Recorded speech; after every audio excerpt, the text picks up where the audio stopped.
तुम्ही इथे पाहू शकता या खताच्या वापरामुळे कुंडीमध्ये लावलेल्या या निशिगंधाच्या झाडावरती खूप साऱ्या कळ्या आणि फुलेही लागलेली आहेत। नमस्कार, स्वागत आहे तुमचे आपले YouTube चॅनल SP गार्डनिंग मराठीमध्ये। आज आपण निशिगंधाच्या झाडाविषयी माहिती पाहणार आहोत। या झाडाच्या चांगल्या वाढीसाठी भरपूर कळ्या फुले येण्यासाठी झाडाला आपल्या घरातीलच 2 वस्तूंचा वापर करून खत तयार करून देणार आहोत। तर त्या 2 वस्तू कोणत्या, त्याचा वापर कसा आणि किती प्रमाणामध्ये करायचा हे सर्व आपण पाहणार आहोतच। पण त्याचबरोबर या झाडाची काळजी कशी घ्यायची, त्यासाठी कोणती कामे करायची, या सगळ्या विषयीची माहिती देखील आपण या व्हिडिओत पाहणार आहोत। तर त्यासाठी व्हिडिओ कुठेही स्किप न करता शेवटपर्यंत नक्की पहा। आणि जर तुम्ही आपल्या चॅनेलवरती नवीन असाल तर व्हिडिओला लाईक व चॅनेलला सबस्क्राइब करायला मात्र अजिबात विसरू नका। निशिगंधाला रजनीगंधा, गुलछडी, ट्यूबरोज अशा वेगवेगळ्या नावांनी हे ओळखले जाते। याचे कंद लावून त्यापासून रोपे हे तयार केली जातात। निशिगंधाची ही जे कंद आहेत ते लावताना कुंडी ही नेहमी पसरट आकाराची घ्यावी, कारण याच्या एका कंदापासून खूप सारे नवीन कंद हे तयार होत असतात। कुंडीची निवड करताना त्याची खोली ही जास्ती नसेल, म्हणजे कमीत कमी 8 ते 10 इंच एवढी असेल तरी देखील ही पुरेशी होते। निशिगंधाचे कंद कुंडीमध्ये लावणे वाढवणे अतिशय सोपे आहे। याची जास्त काळजी देखील ही घ्यावी लागत नाही आणि निशिगंधाच्या या रोपावरती कीड देखील ही जास्त प्रमाणामध्ये ही कधीही लागत नाही। निशिगंधाचे कंद कुंडीमध्ये लावताना सुरुवातीला माती ही थोडी चांगल्या प्रतीची तयार करावी, म्हणजे त्याचे जे कंद आहे त्याची वाढ ही चांगली होते आणि त्याच्यावरती भरपूर फुले देखील ही लागत राहतात। त्यामुळे सुरुवातीला माती तयार करताना 40% साधी माती, 30% मुरमाड माती आणि 30% कोणतेही एखादे नायट्रोजनयुक्त खत म्हणजे शेणखत, गांडूळ खत, कंपोस्ट खत यासारख्या खतांचा वापर करून अशा प्रकारे तुम्ही जर माती तयार करून त्याच्यामध्ये हे जर कंद लावले तर त्या कंदांची वाढ ही लवकर होते आणि पुढे जाऊन त्याच्यावरती फुले देखील हे जास्त प्रमाणात लागण्यास ही मदत होते। निशिगंधावरती जेव्हा अशा प्रकारे कळ्या फुले यायला सुरुवात होते तेव्हा त्याला जास्त खताची आवश्यकता असतेच, कारण लागलेल्या कळ्या ह्या लवकर मोठ्या होण्यासाठी, फुले उमलण्यासाठी खते देणे हे आवश्यक आहेच। पण त्याचबरोबर झाडावरती काही कामे करावी लागतात।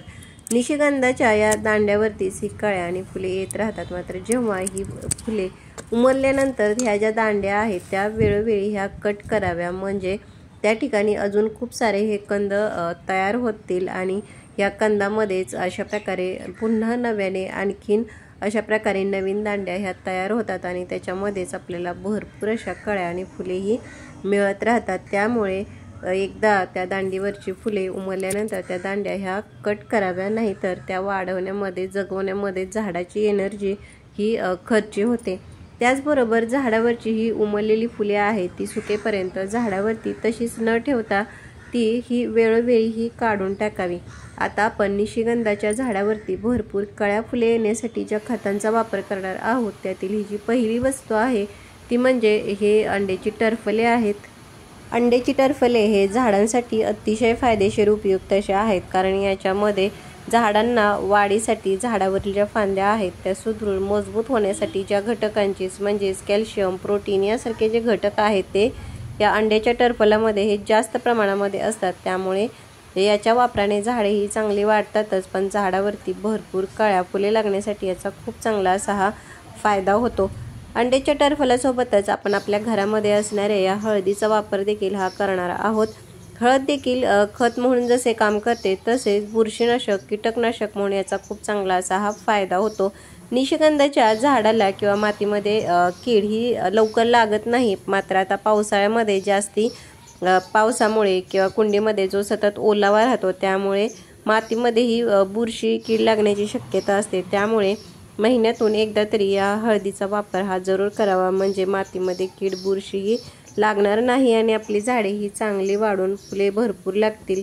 निशिगंधाच्या झाडाला खत म्हणून आपण अजून एका वस्तूचा वापर करणार आहोत ते आपण पाहणार आहोतच, पण या झाडाला खते देण्यापूर्वी झाडाच्या कुंडीतील माती ही अशा प्रकारे अधूनमधून, म्हणजे कमीत कमी 15 ते 20 दिवसातून एकदा तरी अशा प्रकारे हलवून थोडी मोकळी करावी, म्हणजे माती ही भुसभुशीत राहते आणि अशा मातीमध्ये आपल्या कंदांची वाढ ही चांगली होते। कंद चांगले वाढले म्हणजे पुढे जाऊन त्याच्यावरती भरपूर फुले ही लागत राहतात।